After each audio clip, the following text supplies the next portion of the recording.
اے حسین ابن علی، تیرا زمانہ یاد ہے۔ اے حسین ابن علی، تیرا زمانہ یاد ہے۔ چھوڑ کے طیبہ تیرا، اے فوٹو تلو نہیں، کربل میں جانا یاد ہے۔ اے حسین ابن علی، تیرا زمانہ یاد ہے۔ اللہم صلی علی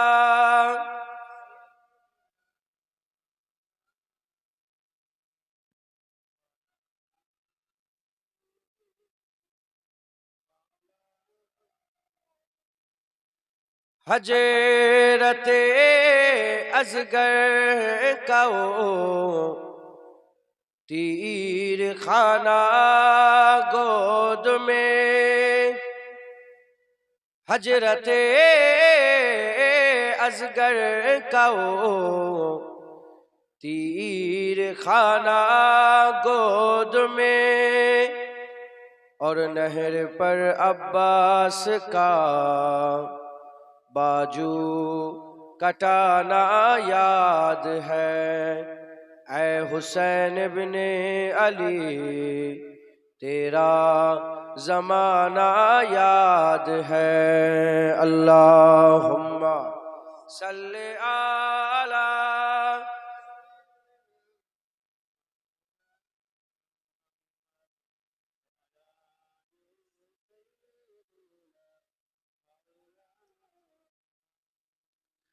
قرآن سے ہے نسبت تیری، اور ناطق قرآن تو، قرآن سے ہے نسبت تیری، اور ناطق قرآن تو، انہوں کے نزاع پر تیرا قرآن سنانا یاد ہے۔ اے حسین ابن علی، تیرا زمانہ یاد ہے۔ اللہم صلی علی سیدنا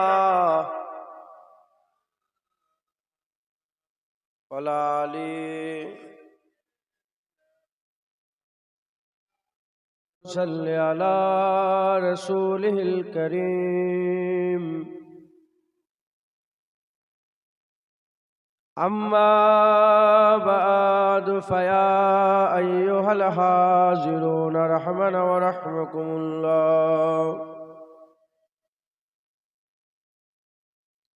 وقال اللہ تعالی فی کلام المجید والفرقان الحمید، ان اللہ وملائکتہ یصلون علی النبی،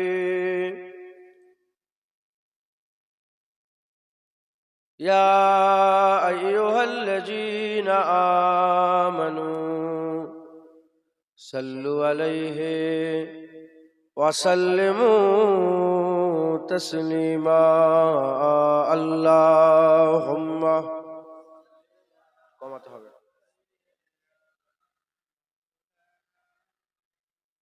تو বাড়ান।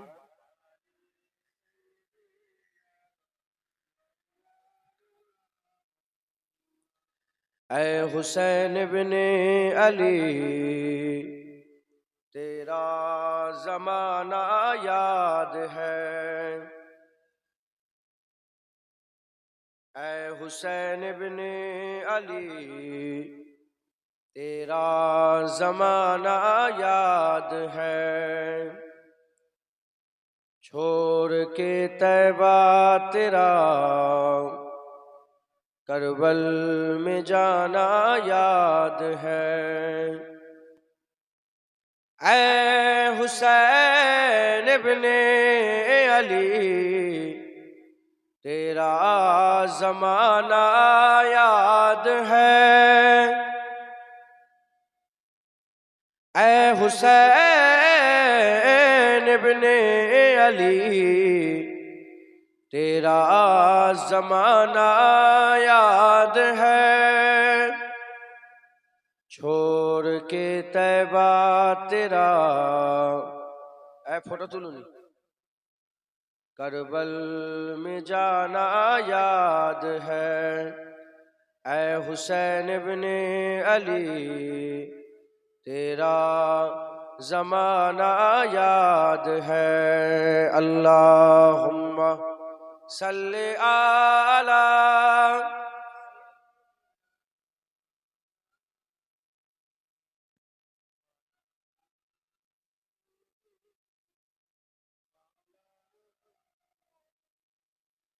حجرت اصغر کا وہ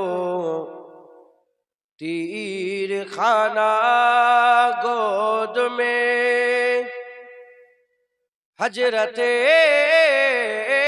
اصغر کا وہ تیر خانہ گود میں، اور نہر پر عباس کا باجو کٹانا یاد ہے، اے حسین ابن علی تیرا زمانہ یاد ہے، اللہم صلی علی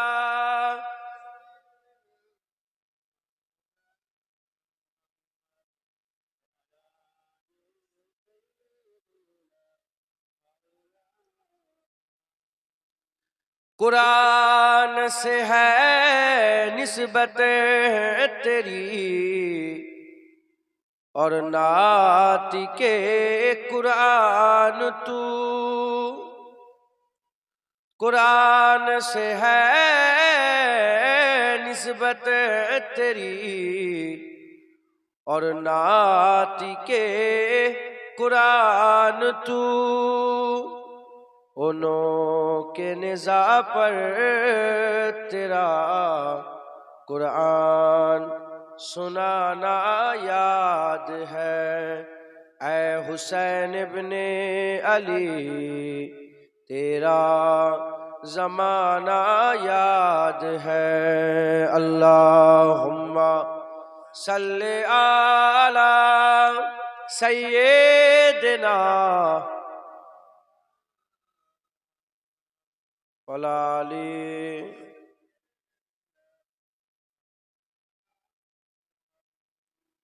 وقال اللہ تعالی فی کلام المجید والفرقان الحمید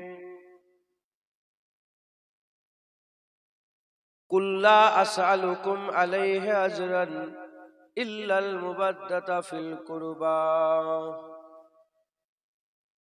پیارے حاضرین مجلس، উপস্থিত দিনদার ইসলাম দরদি আমার মুরব্বী বাপজান চাচানগণেরা, উলামায়ে হাজরাত, হাফিজে কোরআন, আগত মেহমান, স্নেহের কচি কচি বাচ্চারা, দূরে বসে থাকা পর্দার অন্তরালে অবস্থিতা পর্দানিশিনা ধার্মিক আমার মা ও বোনেরা, আল্লাহ পাকের দরবারে খাস শুকর, আমরা কেউই যোগ্য নয়। রব্বুল আলামিন আমাদের উপরে ইহসান করে, আমাদের উপরে দয়া করে, আমাদের উপরে রহমত করে, আমাদের উপরে মেহেরবানি করে দুনিয়ায় যে কটা জান্নাত তৈরি করেছেন তার মধ্যে একটা জান্নাতে বর্তমান এত বাধা বিঘ্নের মধ্যেও বসিয়ে রেখেছেন, এর জন্য আল্লাহ পাকের দরবারে শুকরিয়া আদায় করি, বলি আলহামদুলিল্লাহ। আজ আমরা একত্রিত হয়েছি, জড়া হয়েছি মুহররমুল হারামকে কেন্দ্র করে, ইয়াউমে আশুরাকে কেন্দ্র করে, এই পাক মাসে, পবিত্র মাসে জিকিরে হুসাইনের জন্য আমরা জড়া হয়েছি। কোন হুসাইন? যে হুসাইন হুজুরের মহব্বত শুধু একটা ভালো কাজ তা নয়, যে হুসাইন হুজুরের মহব্বত আমাদের ঈমান। একবার জোরে বলেন সুবহান। আমাদের ইমামে আজম আবু হানিফা রাহমাতুল্লাহ আলাইহি, তিনার একজন সাকরেত ছিলেন, ছাত্র ছিলেন, যিনার নাম জগৎ বিখ্যাত, মোহাম্মদ ইমাম আবু ইউসুফ রাহমাতুল্লাহ আলাইহি। তিনি বর্ণনা করে গিয়েছেন, কোন মুসলমান, কোন ঈমানওয়ালা, কোন আল্লাহ রাসূলকে মাননেওয়ালা, কালেমা পড়নেওয়ালা যদি এটা শোনে যে হুজুর পাক সাল্লাল্লাহু আলাইহি ওয়াসাল্লাম কদু খেতে ভালোবাসতেন, কদু খেতে ভালোবাসতেন, এটা শোনার পরে যদি কেউ এটুকুন বলে যে আমার কদু খেতে ভালো লাগে না, শুনলো, এই কচি হয়ে গেছে তো তোমার, রেখে দাও না, মোবাইল রেখে দাও, সামনের বেঞ্চে বসে বসে বদমাইশি করলে হবে? মাপ চেয়ে নিচ্ছে, আমার স্বভাব খারাপ, আমার স্বভাব খুব খারাপ করছে তো, আমি ডিস্ট্রাক্ট হচ্ছি। আমি চাই যে সবাই শুনো, কেউ তো শুনবে, এরও তো লাভ হবে, কথা ঠিক না বেঠিক? মাওলানা নাকি আলিয়া ইউনিভার্সিটিতে পড়েছো না জামিয়া আজহারে থেকে, কোথা থেকে পড়েছো? তা তোমাকেও শুনতে হবে, কথা ঢুকছে, বুঝতে হবে, শোনো। ইমাম আবু ইউসুফ রহমাতুল্লাহ আলাইহি যতক্ষণ বসে থাকবেন, যে বসে থাকবে তাদেরকে শুনতে হবে, নাহলে উঠে চলে যাও, কথা ঠিক না বেঠিক বলে? এত পানিতে কাদাতে কষ্ট করে, হ্যাঁ, এমনি শুকনো জলসা আর পানির জলসা দুটো এক? পানির জলসা খাটনি বেশি, হ্যাঁ, যেখানে রান্না হচ্ছে সেখানে কাদা, যেখানে কত কষ্ট করে এই মাহফিল আয়োজন, কেন? শুধু সময় পাস করার জন্য?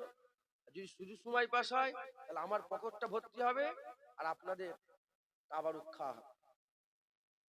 আর যদি আমরা সবাই মিলে একটু আলোচনা করি, শুনি, বসি, তাহলে আমাদের দুনিয়াও হবে, আমাদের আখিরাতও হবে। হবে না? সুবহানাল্লাহ। রব্বানা আতিনা ফিদ দুনিয়া হাসানা ওয়া ফিল আখিরাতি হাসানা। আল্লাহ বলছে মুমিনদের দোয়া, আল্লাহ আমাদের দুনিয়াও সুন্দর করে দেন, আখিরাতও সুন্দর করে দেন, কথা ঠিক না বেঠিক বলেন? তাই পুরা ধ্যান দিয়ে দু এক কথা শুনেন, আল্লাহ আমাদের সকলকে কবুল করেন, সকল আল্লাহুম্মা আমিন। ইমাম আবু ইউসুফ রাহমাতুল্লাহ আলাইহি যদি কোনো মুসলমান শোনে যে হুজুর পাক সাল্লাল্লাহু আলাইহি ওয়াসাল্লাম কদু খেতে ভালোবাসতেন, এটা শোনার পরে উত্তরে সে যদি বলে ঠিক আছে আমার কদু ভালো লাগে না, সে কাফের হয়ে যাবে। কে যাবে? কাফের হয়ে যাবে। যখন আমরা পড়ে নিয়েছি লা ইলাহা ইল্লাল্লাহ মুহাম্মাদুর রাসূলুল্লাহ সাল্লাল্লাহু আলাইহি ওয়াসাল্লাম, আমরা কি শুধু আল্লাহর উপর ঈমান এনেছি? বলেন, শুধু কি আল্লাহর উপর ঈমান এনেছি? আমাদের ঈমান আনা, ঈমানের শর্ত কটা? দুটো, লা ইলাহা ইল্লাল্লাহ মুহাম্মাদুর রাসূলুল্লাহ। আল্লাহ রাসূলের উপর যখন আমরা ঈমান এনেছি, আমাদের চোখ আর আমাদের নেই, আমাদের কান আর আমাদের নেই, আমাদের পছন্দ আর আমাদের নেই, আমাদের কান্না আর আমাদের নেই, আমাদের হাসি আর আমাদের নেই, আমাদের হাত আর আমাদের নেই, আমাদের পা আর আমাদের নেই, আমাদের পছন্দ আর আমাদের নেই, আমাদের অপছন্দ আর আমাদের নেই। যখনই আমরা কলমা পড়ে নিয়েছি, আল্লাহর খুশি আমাদের খুশি, আল্লাহর পছন্দ আমাদের পছন্দ, আল্লাহ রসুলের পছন্দ আমাদের পছন্দ, আল্লাহ রসুলের খুশি আমাদের খুশি, আল্লাহ রসুলের হুকুম আমাদের, আমরা পালন করব। জেনে রেখে দেবেন, যখনই আপনি কলমা পড়ে নিয়েছেন, নিজের ইচ্ছায় দেখবেন গুনাহ হবে, নিজের ইচ্ছায় শুনবেন গুনাহ হবে, নিজের ইচ্ছায় বলবেন গুনাহ হবে, নিজের ইচ্ছায় যাবেন গুনাহ হবে, নিজের ইচ্ছায় বসবেন গুনাহ হবে। আর যদি আল্লাহর হুকুমে দেখেন, আল্লাহর হুকুমে শোনেন, আল্লাহ রসুলের হুকুমে কথাবার্তা বলেন, আল্লাহ রসুলের হুকুমে যদি উঠা বসা করেন, আমার আল্লাহ প্রতিটাতে আমাদের সওয়াব দেবে, আমাদের ইবাদত হবে। একবার জোরে বলেন সুবহান। তাই হুজুরের পছন্দকে কেউ যদি অপছন্দ করে, সে কি হবে? কাফের হবে। অনুরূপ ভাবে দাড়ি হুজুর পছন্দ করতেন, কেউ যদি বলে আমার দাড়ি ভালো লাগে না, কাফের হবে। অনুরূপ ভাবে মেয়েদের পর্দা করা রাসূলুল্লাহ পছন্দ করতেন, কোন যদি মেয়ে বলে আমার পর্দা ভালো লাগে না, সব পর্দা ফর্দা মানি না, সে কি হয়ে যাবে? তার নামটাই শুধু মুসলমানের থাকবে, কিন্তু সে কাফের হয়ে যাবে। অনুরূপ ভাবে হুজুর পাকের কোন সুন্নতকে কেউ যদি অবজ্ঞা করে, তুচ্ছ তাচ্ছিল্য করে, হুজুর পাকের পছন্দকে কেউ যদি অপছন্দ করে, সে কাফের হয়ে যাবে। জেনে রেখে দেবেন, হুজুর পাক সাল্লাল্লাহু আলাইহি ওয়াসাল্লাম রূহে জমিনে সবচেয়ে বেশি ফাতেমা হুজুরকে ভালোবাসতেন, তারপরে হুজুর পাক হাসান হুসাইনকে মহব্বত করতেন। একবার জোরে বলেন সুবহান। তাই হাসান হুসাইনের মহব্বত হুসাইন হুজুরের ভালোবাসা নবীর ভালোবাসা, নবীর মহব্বত, নবীর প্রিয়ার। যে হাসান হুসাইনকে মহব্বত করে সে রসুলকে মহব্বত করে, যে রসুলকে মহব্বত করে সে আল্লাহকে মহব্বত করে, যে আল্লাহকে মহব্বত করে আল্লাহ তাকে জান্নাত দেয়। মান আহাব্বা হুসাইনান ফাকাদ আহাব্বানি ওয়া মান আহাব্বানি ফাকাদ আহাব্বাল্লাহ ওয়া মান আহাব্বাল্লাহ আদখালাহুল জান্নাহ। মান আবগাযা হুসাইনান ফাকাদ আবগাযানি ওয়া মান আবগাযানি ফাকাদ আবগাযাল্লাহ ওয়া মান আবগাযাল্লাহ আদখালাহুন নার। যে হুসাইন হুজুরকে মহব্বত করে, নবী বলে আমাকে মহব্বত করে, যে আমাকে মহব্বত করে সে আল্লাহকে মহব্বত করে, যে আল্লাহকে মহব্বত করে আল্লাহ তাকে জান্নাত দেয়। যে হুসাইন হুজুরকে মহব্বত করে না, সে যে হুসাইন হুজুরের ব্যাপারে বুগজ রাখে, আদাওয়াত রাখে, হুজুরের ব্যাপারে ঘৃণা রাখে, হুজুরের ব্যাপারে খারাপ ধারণা রাখে, সে নবীর ব্যাপারে খারাপ ধারণা রাখে, যে নবীর ব্যাপারে খারাপ ধারণা রাখে সে আল্লাহর ব্যাপারে খারাপ ধারণা রাখে, যে আল্লাহর ব্যাপারে খারাপ ধারণা রাখে আল্লাহ তাকে কি দিবেন? জাহান্নাম, আদখালাহুন নার, তাকে আল্লাহ আগুনে দাখিল করিয়ে দেবে, ঢুকিয়ে দেবে। অতএব হুসাইন হুজুরের মহব্বত আমাদের কি? জোরে বলেন, জোরে বলেন। আপনাদের একটু কষ্ট হয়নি? আমি এত জোরে জোরে চিল্লাচ্ছি আর আপনি একটুখানি বলবেন, বলতে পারবেন? রাগ করছেন আপনার আমার কথায়? হাসান হুসাইন হুজুরের মহব্বত আমাদের কি? ঈমান। একবার জোরে বলেন সুবহান। জেনে রেখে দেবেন, জেনে রেখে দেবেন, কারবালার ময়দানে হুসাইন হুজুরের শাহাদাতের পরে আর কোন শহীদ হয় না। হুসাইন হুজুরের শাহাদাতের পরে আর কোন শহীদ হয় না। এক এক আলেম এক এক রকম চিন্তা ভাবনা করে, কথা একটাই, ফেকের আলাদা, জায়গা একটাই। আপনাদের জায়গার নাম কি? ভাটশালা। ভাটশালা একটা জায়গা, 10টা রাস্তা একই জায়গায় এসছে। এক একটা আলেম ওলামার চিন্তা ভাবনা এক এক রকম, আল্লাহ পাক ফেকের দিয়েছেন, সেই ফেকেরে তারা কথাবার্তা বলে। উলামায়ে হাজরাতরা বলছেন হুসাইন হুজুরের শাহাদাতের পরে আর কেউ শহীদ হয়নি। আপনি কোথাও দেখাতে পারবেন না হুসাইন হুজুর ইন্তেকাল হয়ে গেছে, যুদ্ধ শেষ, আর কেউ শহীদ হয়নি। হুসাইন হুজুর এটা জানতেন এরা আমাকে ফলো করছে, এদের শত্রু আমি।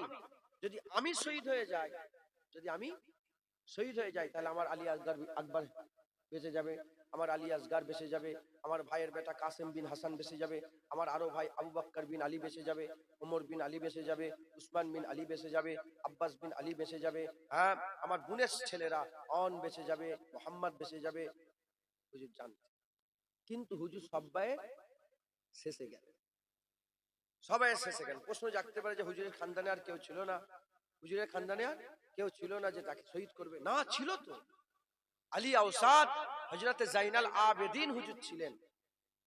তারা জানতো না যে হুসাইন হুজুরের পুরা রাসূলুল্লাহর খানদান মিটে যাচ্ছে, শুধু একজন ফরদ আছে, একজন জাইনাল আবেদিন আছে। যদি ইনাকেও শহীদ করে দেওয়া হয় তাহলে পৃথিবীতে আর হুজুরের খানদান বলে আর কিছু থাকবে না। এটা জানতো তো তারা, যে এটাই তো, এখান থেকেই তো পুরা রাসূলুল্লাহর আহলে বায়াত বেরিয়েছে, এখান থেকে রাসূলুল্লাহর খানদান বেরিয়েছে। হ্যাঁ, যদি এটাকে শহীদ করে, তারা জানতো, জানার পরেও জাইনাল আবেদিন হুজুরকে শহীদ তারা করেছে? আলী আবুসাদ জাইনাল আবেদিন হুজুরকে শহীদ করেছে? করে। এখন প্রশ্ন, হুসাইন হুজুর কেন শেষে গেলেন? মুসলমানের ছেলেরাও, এ নবীর উম্মত উম্মতিরা, হযরতে হুসাইন রাদিয়াল্লাহু তাআলা আনহু এজন্যই শেষের দিকে গেলেন, কারণ হুজুর পাক সাল্লাল্লাহু আলাইহি সাল্লাম বলেছে মান আহাব্বা হুসাইনান ফাকাদ আহাব্বানি ওয়া মান আহাব্বানি ফাকাদ আহাব্বাল্লাহ ওয়া মান আহাব্বাল্লাহ আদখালাহুল জান্নাহ। যে হুসাইনকে মহব্বত করবে সে নবীকে মহব্বত করবে, যে হুসাইনকে খারাপ ধারণা করবে সে নবীর ব্যাপারে খারাপ ধারণা করবে, যে হুসাইনের সঙ্গে বুগজ রাখবে সে নবীর ব্যাপারে বুগজ রাখবে। সেই জন্য আমার আল্লাহ পাকের কলিজা, আল্লাহ পাকের হুজুর পাক সাল্লাল্লাহু আলাইহি সাল্লামের কলিজার টুকরা, আমার আল্লাহ পাকের মহব্বতের বান্দা, আল্লাহ পাকের পিয়ারা বান্দা হযরত হুসাইন শেষের দিকে এজন্য গেলেন, কারণ যারা যারা অন্যান্য আহলে বায়াতকে শহীদ করবে, অন্যান্য আহলে বায়াতকে শহীদ করবে, তারা মোমেনকে শহীদ করলো, মোমেনকে শহীদ করলো। অন্যান্য আহলে বায়াতকে যারা শহীদ করবে তারা মোমেনকে শহীদ করলো, মুসলমানকে শহীদ করলো, হুজুর পাকের আওলাদকে শহীদ করলো। কিন্তু হুসাইন হুজুরকে যদি শহীদ করা হয়, হুসাইন হুজুর শহীদ, হুসাইন হুজুরের শহীদ নয়, সে শুধু মোমেনের সাথে দুশমনি করলো না, সে তার ইমানের সাথে দুশমনি করলো, সে তার ইসলামের সাথে দুশমনি করলো, সে দ্বীনের সাথে দুশমনি করলো। হযরত হুসাইন হুজুর চাইছিলেন যে ইরা এদের কলিজায় পিয়াস লেগেছে খুনের, তাই এরা আমার বড় বেটাকে শহীদ করে দিক, ঈমান বেঁচে যাবে, ঈমান বেঁচে যাবে, বড় বেটাকে শহীদ করে দেখ। আর আমার ছোট ছেলে আলী আজগারকে 6 মাসে তাকে শহীদ করে দেখ, আমার ভাইয়ের বেটাকে শহীদ করে দেখ, আমার আব্বার আরো ছেলেকে শহীদ করে দেখ। আমার কাছে যেন না আসে, যদি আমাকে যদি তলোয়ার দিয়ে আঘাত করে, যদি তলোয়ার আমার দিকে আসে, শুধু হুসাইনের দিকে আসবে না, এই তলোয়ার দ্বীনের দিকে আসবে, ইসলামের দিকে আসবে। তাই হুসাইন হুজুর সবাই শেষে হুজুর ময়দানে গিয়েছিলেন, কিন্তু তারা অবুঝ, তারা বুঝলো না, তারা এটাকে বুঝতে পারলো না, তারা নিষ্ঠুর ছিল। হুসাইন হুজুরের গর্দান তারা কেটেছিল, কিন্তু কাটলো কারা? কোনো কাফের কাটে না, কোনো হিন্দু কাটে না, কোনো ইহুদি কাটে না, কোনো নাসারা কাটে না, অন্য কোন ধর্মের লোক কাটে নাই। দাড়িওয়ালা, টুপিওয়ালা, জুব্বাওয়ালা লোকেরা রাসূলুল্লাহ নওয়াসাকে শহীদ করেছে, রাসূলুল্লাহ নওয়াসাকে শহীদ করেছে। এ নবীর উম্মত উম্মতিরা, তারা সব জেনে শুনে রাসূলুল্লাহ নওয়াসাকে শহীদ করেছে। তাই আমরা ওই যারা শহীদ করলো হুসাইনকে, তাদের দলে আমরা নয়। এজিদ শহীদ করেছিল, আমরা এজিদের দলে নয়। ইবনে জিয়াদ শহীদ করেছিল, আমরা এজিদের দলে নয়, ইবনে জিয়াদের দলে নয়। আমরা কোন দলে? আমরা হুসাইনের দলে। কারণ আমার আল্লাহ পাক আমাদের জানিয়ে দিয়েছেন হুসাইন আমাদের ঈমান। তাই আমরা আমাদের জানমাল থাকা সত্ত্বেও জানমাল কুরবান করে দিলে হলেও আমরা হুসাইনের মহব্বত ছাড়ব না। বলেন ইনশাআল্লাহ। কারণ হুসাইন হুজুরের মহব্বত আমাদের কি? ঈমান। একবার জোরে বলেন সুবহানাল্লাহ। হুসাইন হুজুরকে মহব্বত করতে হবে না? হবে না? জোরে বলেন। কেউ যদি কদু খেতে না, যদি বলে আমার কদু ভালো লাগে, সে যদি কাফের হয়ে যায়, যে হুসাইনকে অস্বীকার করবে, হুসাইনকে, তার ঈমান থাকবে? আরে জোরে বলেন। তার ঈমান থাকবে, তারাও গুমরাহ হয়ে যাবে, কাফের হয়ে যাবে। কারণ হুসাইন হুজুর হচ্ছে আমার রাসূলুল্লাহর পছন্দ, হুসাইন হুজুর হচ্ছে আমার রাসূলুল্লাহর পিয়ার, হুসাইন হুজুর হচ্ছে আমার রাসূলুল্লাহর মাহবুব, হুসাইন হুজুর হচ্ছে আমার রাসূলুল্লাহর পছন্দ। একবার জোরে বলেন সুবহানাল্লাহ। হুসাইন হুজুর আমাদের ঈমান। একবার জোরে বলেন সুবহানাল্লাহ। হুসাইনকে শহীদ করলো কারা? কোন হিন্দু করেছে? জোরে বলেন। কোন হিন্দু করেছে? কোন মুশরিক কাফের শহীদ করেছে? কোন ইহুদি নাসারা শহীদ করেছে? শহীদ করলো কারা? দাড়িওয়ালা, টুপিওয়ালা, জুব্বাওয়ালা মুসলমান। কি কি বলেন? মুসলমান, নামে মুসলমান, তারাই শহীদ করেছে। আমার আল্লাহ পাক আমাদের আকল দিয়েছে, বিবেক দিয়েছে, বুদ্ধি দিয়েছে। কুরআন শরীফে আল্লাহ পাক বলেছেন, কু আনফুসাকুম ওয়া আহলিকুম নারা, নিজে বাঁচো, নিজের পরিবারকে বাঁচাও। কোথা থেকে? আগুন থেকে। এখন কোন দাড়িওয়ালা, টুপিওয়ালা, জুব্বাওয়ালা তার কথাতে যদি হুসাইন হুজুরের সামনে বেয়াদবি করেন, আর কিয়ামতে যদি আল্লাহ ধরে, আর আপনি যদি আল্লাহ পাকের দরবারে বলেন যে আল্লাহ আমি জানি না ওই দাড়িওয়ালা, টুপিওয়ালা, জুব্বাওয়ালার জন্য হুসাইন হুজুরের সামনে খারাপ ব্যবহার করেছি, আমার আল্লাহ পাক কি বলবেন? আল্লাহ পাক এটা বলবেন কি যে ও তুমি জানোনি দাড়িওয়ালা, টুপিওয়ালার জন্য তুমি এরকম করেছো, যাও ও জাহান্নামে যাক, তুমি জান্নাতে যাও? এটা বলবেন? না আল্লাহ বলবেন যা, তোর সাথে তুই ওর সাথে তুইও জাহান্নামে যা? কোনটা বলবেন? প্রথমটা না দ্বিতীয়টা? দ্বিতীয়। কথা ঠিক না বেঠিক বলে? কারণ আল্লাহ আমাদের জানোয়ার করে পাঠায়, আল্লাহ আমাদের গরু ছাগল করে পাঠায়নি, আশরাফুল মখলুকাত, সৃষ্টি সেরা করে আমার আল্লাহ আমাদের পাঠিয়েছে। একবার জোরে বলেন সুবহানাল্লাহ। প্রতিটা সৃষ্টির একটা জ্ঞান, আমাদের আল্লাহ দুটো জ্ঞান দিয়েছে।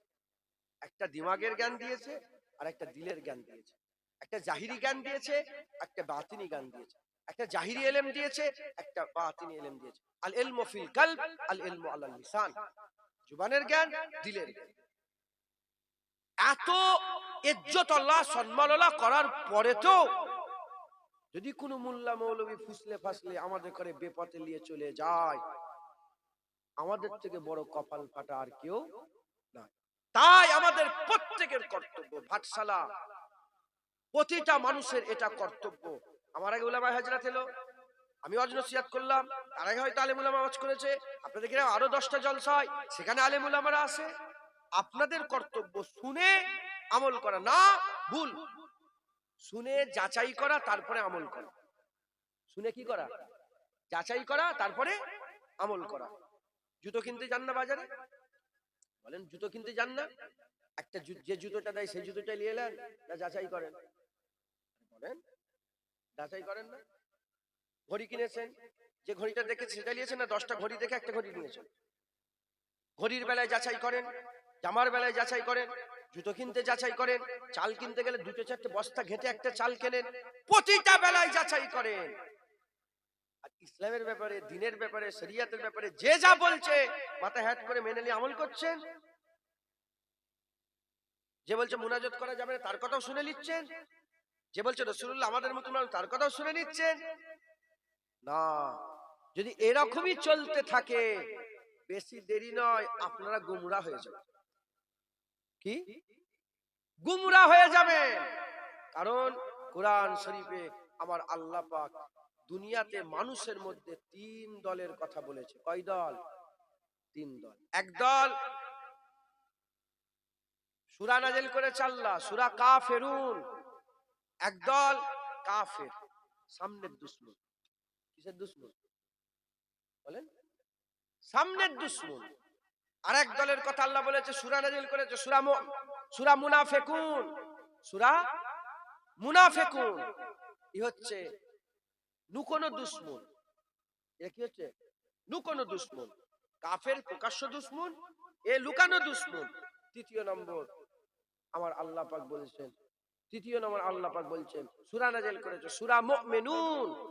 এরা হচ্ছে আমাদের বন্ধু। একবার জোরে বলেন। আর কি জোরে বলতে পারলেন না? তাহলে কয় দল হলো? কয় দল হলো?